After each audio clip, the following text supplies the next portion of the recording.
Muy buenos días, muchachos de noveno grado. Los saludo. Es para mí un honor estar a través de este medio refiriéndome a ustedes. Espero se encuentren bien. Los extraño. Ustedes son un grado excelente, ¿verdad? Como todos los demás grados que yo tengo, ¿verdad? Pero pues ustedes son noveno grado. Me alegra mucho poder estarme refiriendo a ustedes a través de este medio. Nuevamente se los digo. Vamos a tener muchas cosas. Hoy estamos aquí, tengo aquí mi computadora, tengo el tema. Estamos iniciando de manera virtual el cuarto bimestre. Ubíquese ahorita rapidito en el portal. El tema del cuarto bimestre se llama Introducción al Estudio de la Historia. Estamos a punto de entrar a una de las temáticas más bonitas de este año. Me encanta mucho porque este año tocamos aquí. Uno de los temas que vamos a tocar en esta etapa es la guerra mundial, es Primera Guerra Mundial, Segunda Guerra Mundial. Son temas que casi siempre a los muchachos les interesa mucho, les gusta saber por qué ocurrieron, qué cosas ocurrieron, qué cosas son verdad, qué cosas no son verdad. Porque hemos visto muchas películas de estas guerras mundiales, unas que las saca, Hollywood ha sacado varias películas de las guerras mundiales. Y pues se ven tantos hechos y uno después que dice, bueno, ¿qué tanto es real y qué tanto no fue así? Entonces, pero ahorita vamos a iniciar con el tema de introducción al estudio de la historia. De pronto usted me dirá, Mr. Elías, pero ese tema ya lo vimos en séptimo, lo vimos en octavo, ¿y será que lo vamos a volver a ver ahorita entonces? Bueno, pues sí, ¿sabe por qué? Porque tenemos compañeritos nuevos en el grado y no sabemos si ellos realmente tuvieron estos conocimientos en otras instituciones, en otros países. El caso de Elías Elías Postel. Entonces, el caso de también la compañerita Luciana, ¿verdad? Que se nos agregó ya en este bimestre. Entonces, ellos no han tenido esa oportunidad de ver estos temas años atrás que ustedes sí lo han visto. Entonces, vamos a dar un repaso. No les va a caer mal porque va bien excelente. ¿Por qué? Porque vamos a tener una prueba después de esto. Entonces usted, mire, ya le va a servir de refrescar su conocimiento en este momento que vamos a ver este tema. Bueno, antes de ver el tema, tengo aquí noticias, muchachos. Mire, noticias importantes el día de hoy. Y yo creo que es bueno que, voy a mover aquí un poquito mi cámara, es bueno que estemos al tanto de lo que está pasando, muchachos. Tenemos 139 compatriotas contagiados ya de coronavirus. 139. Oiga bien, esto es peligroso, porque cada persona tiene la capacidad de infectar 3 personas más. Entonces multiplique esos datos. No solamente eso. Ya las personas infectadas, imagínense cuando empiecen a tener problemas respiratorios, que necesiten la respiración artificial, necesiten ese respirador automático, y el país no tiene tanto respirador automático, se va a complicar, es peligroso. Por eso cuídese. Tiene que estar en cuarentena en su casa. Lávese las manos, no se toque la cara. Si sale, use gel de manos. Lávese bien las manos cuando regrese a su casa. Desinfecte sus zapatos antes de entrar a su casa, porque es peligroso. También acá tenemos más noticias. La reina Isabel, imagínense, noticia internacional, está acechada por el coronavirus. No tiene ella, pero uno de sus asistentes salió positivo. O sea, la está acechando, la anda cerca del coronavirus, la reina Isabel. Imagínense usted. Italia frena lentamente contagios de coronavirus, pero suma otros 756 muertos, muchachos, los italianos. Le ha pegado fuerte esto a los italianos, muchachos. 3 muertos en nuestro país por causa del coronavirus. Miren, por eso cuídese. Yo le digo que Dios lo guarde, lo proteja, pero uno también tiene que hacer la parte de uno, ¿verdad? Lávese las manos, no salude de mano ni de beso. Y no salga de su casa, estés en cuarentena, estémonos en casa, muchachos. Miren, desde aquí lo estamos atendiendo. Bueno, otra noticia interesante. Donald Trump predice que el pico de la muerte por coronavirus llegará en 2 semanas a Estados Unidos. O sea, cuando haya la mayor cantidad de muertes. Y el toque de queda en el que estamos, miren, se extiende hasta el 12 de abril por el coronavirus. Así que vamos a seguir dando las clases por aquí, por este medio, muchachos. Bueno, ya nos instalamos en lo que vamos y ya entremos de lleno a la clase, muchachos. Un tema rápido, lo vamos a abordar rápido. Quiero que preste mucha atención al video, pero le voy a dejar una tarea. Ojo, la tarea la voy a dejar ahorita. Preste mucha atención con esto de la tarea. Vaya extendiendo su diapositiva de introducción a la historia. Ahí está, cuarto bimestre, introducción a la historia. Ahí está la carpeta para que entre y le despliegue la diapositiva. ¿Qué tarea tiene que hacer para subir al portal después? Mire bien. va a ser la portada del cuarto bimestre. Agarre su cuaderno de estudios sociales, elabore la portada, pero eso no lo haga ahorita, espérese porque yo voy a explicar el tema, solo estoy explicando la tarea que va a hacer. Va a ser la portadita, le va a poner cuarto bimestre, estudios sociales, historia del mundo y va a ser un dibujo alusivo a la historia. Si usted no es muy bueno, Mr. Elías, yo no soy bueno estar ahí dibujando, pues entonces imprima unas imágenes relacionadas con la historia de internet y las pega, hace un collage bonito. Pone 3 de objetivos que usted se quiera poner para este bimestre y además pone su nombre. Cuando lo termine, toma su celular, da una foto, toma foto de la portada y la va a subir al portal. Ahí en ese tema donde está la introducción a la historia hay una tarea que dice portada del cuarto bimestre. Ahí va a subir la foto que usted va a tomar con una cámara con su celular para que usted cumpla con la tarea, ¿verdad? Tome la foto de su portada y la sube al portal, ¿verdad? Entonces hay que hacer esa tarea, preste mucha atención. Luego, parte de la tarea también ahorita va a ser que usted copie el tema. Ojo, ahorita primero preste atención a la explicación, es una explicación corta, precisa, y después usted queda con, yo no voy a hablar mucho tiempo, lo más voy a hablar unos 15 minutos, pero usted va a tener el resto de la hora para que copie el tema, haga la tarea y la suba al portal, ¿verdad? Entonces aproveche este tiempo, no lo desaproveche, por favor, no lo desaproveche, sino que aprovechelo haciendo la tarea, ¿verdad? Bueno, entrando a lo que es la historia, muchachos, así dice qué es la historia, ¿verdad? Bueno, introducción al estudio de la historia. ¿Qué es la historia? Es una ciencia que estudia el pasado de la humanidad para comprender el presente y prever el futuro. La ciencia histórica no solamente es pasado. Ojo, ese es un error que podemos cometer, creer que la historia solo es del pasado. No. Estudia el pasado, pero para poder comprender qué está pasando en el presente. Y con la misma poder predecir qué podría ocurrir en un futuro. ¿Quién es el padre de la historia? Heródoto documentó, fue la primera persona que se le ocurrió documentar lo que estaba pasando en las guerras de los persas con los griegos. Los persas querían conquistar a los griegos y al final no pudieron los persas invadir Grecia. Entonces todos esos datos los recopiló Heródoto, por eso se le dio el honor de ser el padre de la historia, porque fue la primera persona que se preocupó por documentar un hecho histórico.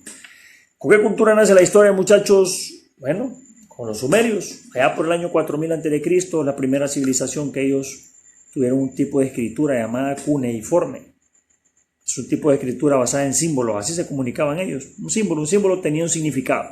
Entonces escribían varios símbolos y ellos entendían qué estaba ocurriendo o qué querían transmitir con esos símbolos. Entonces a eso se le llama escritura cuneiforme. La tuvieron los sumerios, recuerde, que hemos visto que la historia, padre de la historia, ¿con qué cultura nace la historia? Seguimos, no se me desconcentre, por favor. Mira acá, ¿cómo reconstruyen el pasado los historiadores, muchachos? Interesante, los historiadores tienen que hacerlo a través de las fuentes históricas. Las fuentes históricas, mire usted, las fuentes históricas son de dos tipos, fuentes primarias y fuentes secundarias. Entonces los historiadores se remiten a las fuentes primarias, porque la fuente primaria es la que dejó el grupo humano que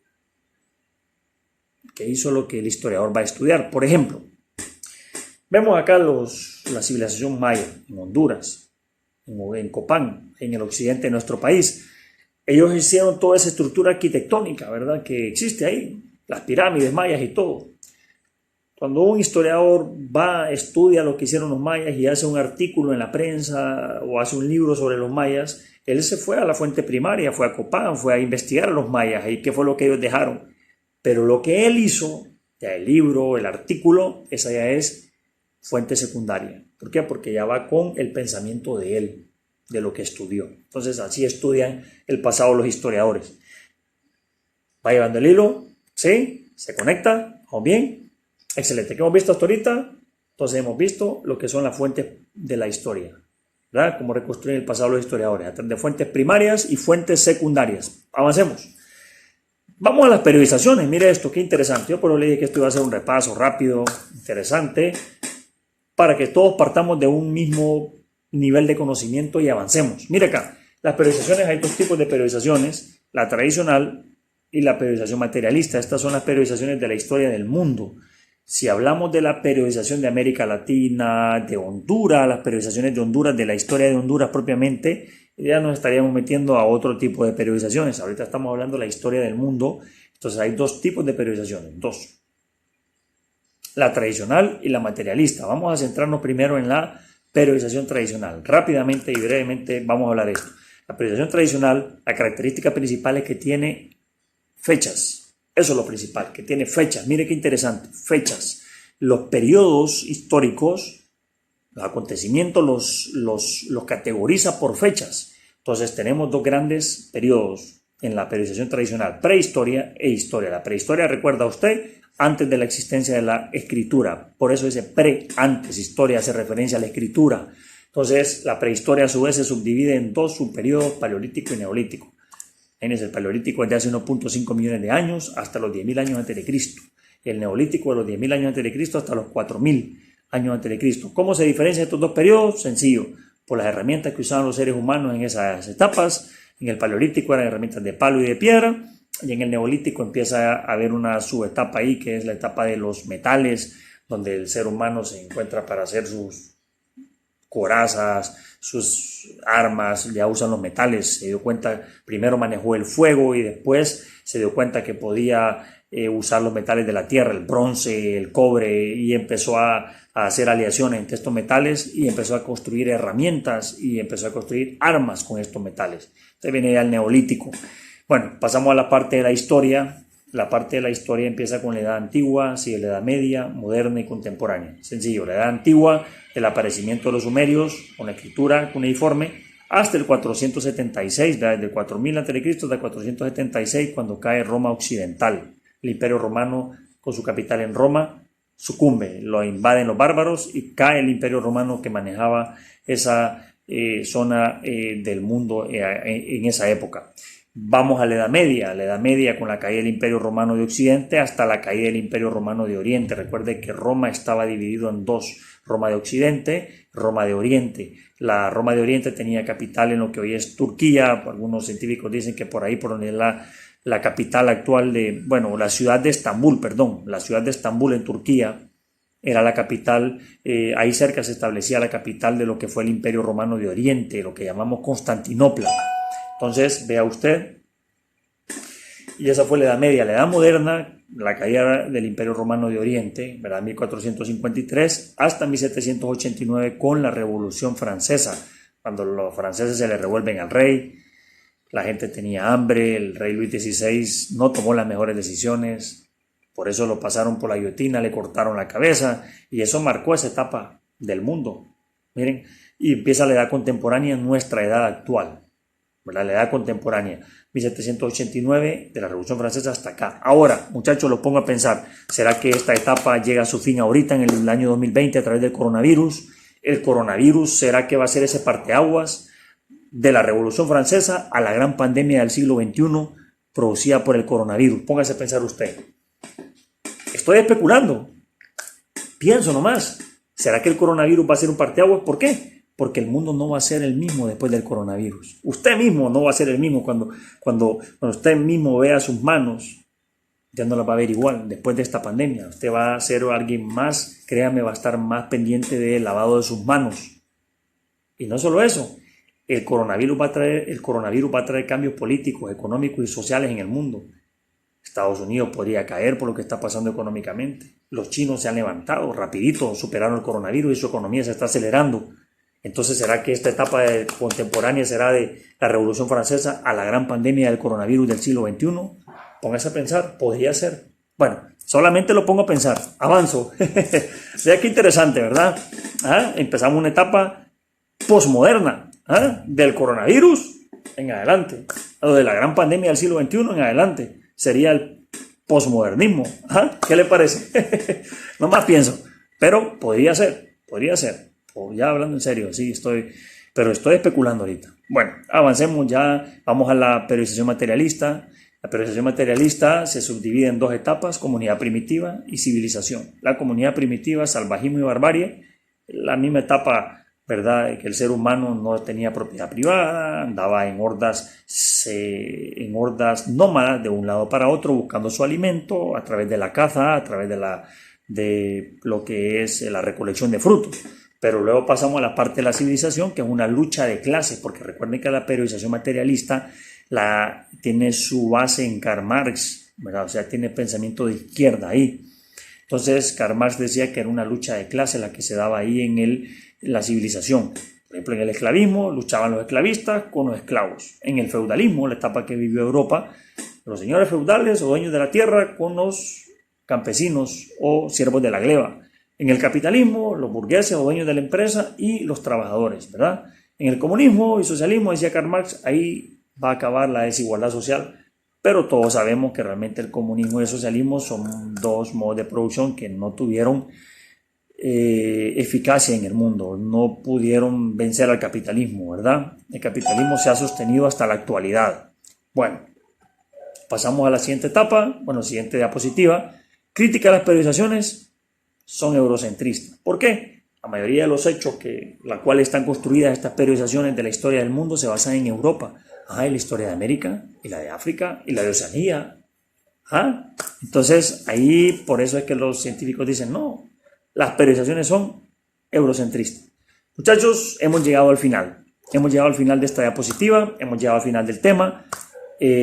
Cuídese, me alegra poderme expresar a través de este medio con ustedes.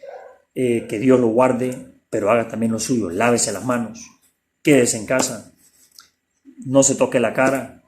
Si va a salir, use mascarilla, gel de manos, ¿verdad? Pero que solo sea por emergencia. Mejor quédese en casa. Es lo mejor que usted puede hacer. Muchachos, los veo pronto, los veo mejor en el futuro. Son campeones, son lo mejor. Hasta pronto.